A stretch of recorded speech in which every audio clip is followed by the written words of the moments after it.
السلام علیکم every one. جیسے کہ آپ جانتے ہیں میں ہوں سائرہ اسلم، اور اس وقت میرے ساتھ جو پرسنالٹی موجود ہے، میں ان کے ذریعے ایک میسیج دینا چاہتی ہوں اسلامو فوبس کو، جن کا کہنا ہے کہ اسلام میں عورت کے پاس کوئی رائٹس نہیں ہے، وہ ایک پپٹ ہوتی، پڑھنے لکھنے کی کوئی اجازت نہیں دی جاتی، ان کے پاس کسی قسم کی کوئی آزادی نہیں ہوتی.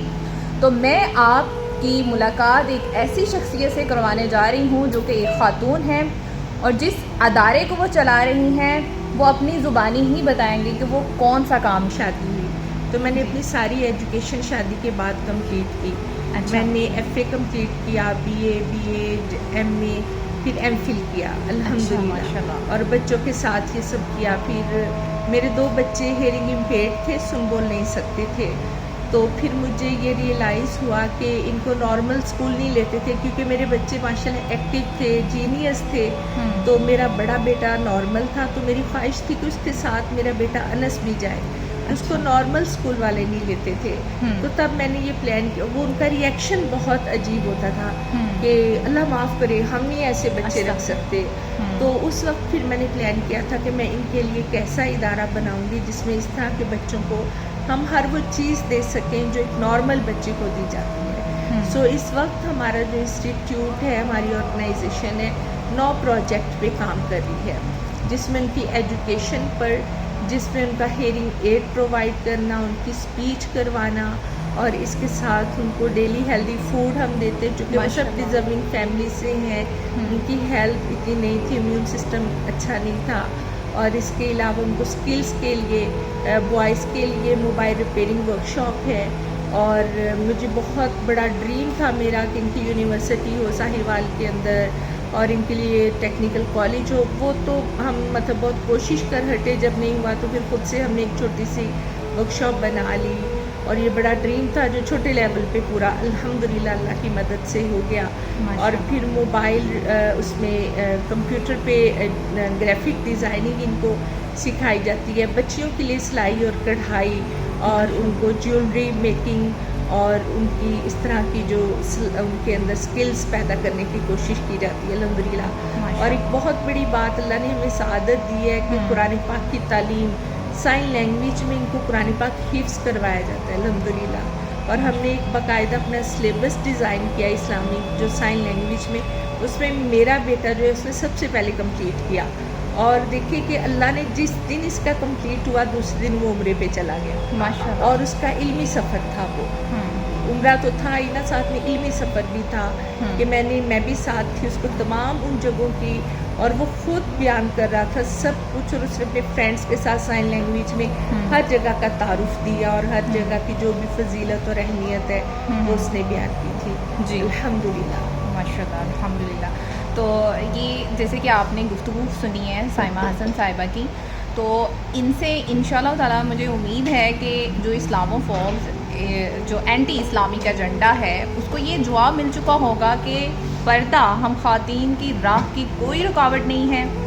میں اینکر ہوں اور یہ ہماری گیسٹ ہیں، اور جو ڈیف فاؤنڈیشن کی یہ فاؤنڈر ہیں. تو آپ یہیں سے اندازہ لگا لیں کہ ہمارا اسلام ہم خواتین کو کسی بھی قسم کی پابندی میں نہیں جکڑتا. وہ ہمیں آزادی دیتا ہے، لیکن اس کی کچھ ٹرمز اینڈ کنڈیشنز ہیں، اور وہ بھی اتنی نارمل ہیں اور مجھے اتنی پیاری لگتی ہیں کہ یہ ہماری اپنی سیکیورٹی کے لیے یہ حجاب ہے. اس میں ہم اپنے آپ کو کتنا سیکیور فیل کر رہی ہیں نا. تو اگر یہ حجاب نہ ہوتا تو ہم ہوس پرستوں کی نظر سے کیسے بچ سکتی تھی. تو یہ وہ چیزیں ہیں جو اینٹی اسلامک ایجنڈے کو سمجھنی چاہیے کہ ہمارے اسلام میں الحمدللہ وہ کچھ نہیں ہے جو کچھ یہ پھیلانے کی کوشش کرتے ہیں. اور سائمہ صاحبہ کوئی میسیج آپ دینا چاہیں؟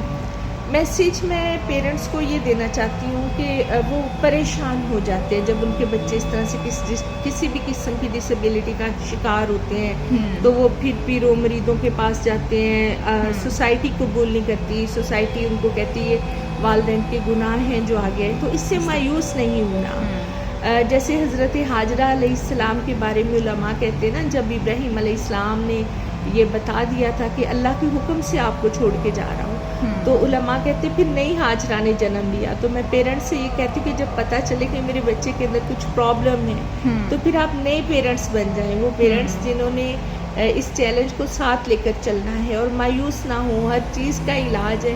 اب میرا چھوٹا بیٹا اسکالر بن چکا ہے، وہ سوشل میڈیا پہ پریچ کرتا ہے، وہ تبلیغ کرتا ہے، اپنی کمیونٹی کو بتاتا ہے اور تہجد گزار ہے، اور اس کو ہر چیز کا علم ہے. اور بڑا جو بیٹا ہے وہ بھی سن بول نہیں سکتا.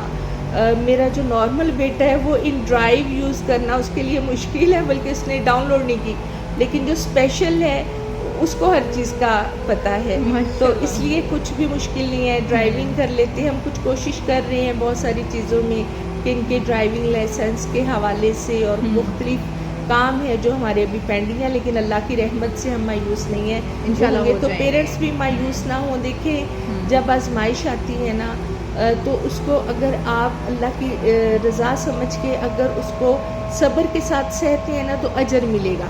اور اگر آپ بے صبری کرتے ہیں یا آپ مایوسی کا شکار ہوتے ہیں تو وہ اجر ضائع ہو جاتا ہے. ہمیں اللہ سے اپنا اجر ضائع نہیں کرنا، ہم نے صبر بھی کرنا ہے، مایوس نہیں ہونا، اور بچے کا ٹریٹمنٹ کرنا ہے انشاءاللہ. یہ میرا میسیج ہے سب کے لیے. Thank you so very much Saima صاحبہ، بہت شکریہ آپ یہاں پہ آئیں، تشریف لائیں، مجھے بھی ٹائم دیا. بہت اچھا لگا. بلکہ میں آپ سے بات کر رہی تھی کہ میں نے تو بڑے کھلے بالوں والوں کو بھی اینکر بنتے دیکھا، لیکن جو آپ کا سٹائل، آپ کا انداز تھا وہ میں بہت انسپائر ہوئی. اور ڈاکٹر فریہ کہہ رہی تھی کہ پردہ ترقی کی راہ میں رکاوٹ نہیں ہے. بالکل. یعنی کہ اگر اچھا ٹیلنٹ آپ کے اندر موجود ہے تو وہ حجاب کے اندر بھی دنیا اس ٹیلنٹ سے اس سے فیض یاب ہو سکتی ہے. جی بالکل. جی thank you so very much Saima صاحبہ. اور آپ سب کا بھی بہت شکریہ، آپ نے ہمیں سنا. اپنی قیمتی رائے کا ضرور اظہار کیجیے گا. آپ کو بہت ہی زبردست میسیج سائمہ صاحبہ نے دیا ہے کہ جب حضرت حاجرہ علیہ السلام کو بے آباد اور ویران وادی میں چھوڑا گیا تو وہ ایک نئی حاجرہ نے جنم لے لیا تھا، اور بیٹے کی اتنی پیاری پرورش کی کہ جب بابا نے گردن پر چھری رکھی ہے تو یا ابت افعل ما تؤمر، یہی ان کو سننے کو ملا، نہ کوئی شکوہ نہ کوئی شکایت. تو وہ ایک عظیم ماں تھی جس نے اتنے عظیم بیٹے کی تربیت کی. سو انشاءاللہ تعالیٰ میں امید کرتی ہوں کہ آپ کو بہت کچھ سمجھ میں آ چکا ہوگا. اجازت دیجیے، السلام علیکم.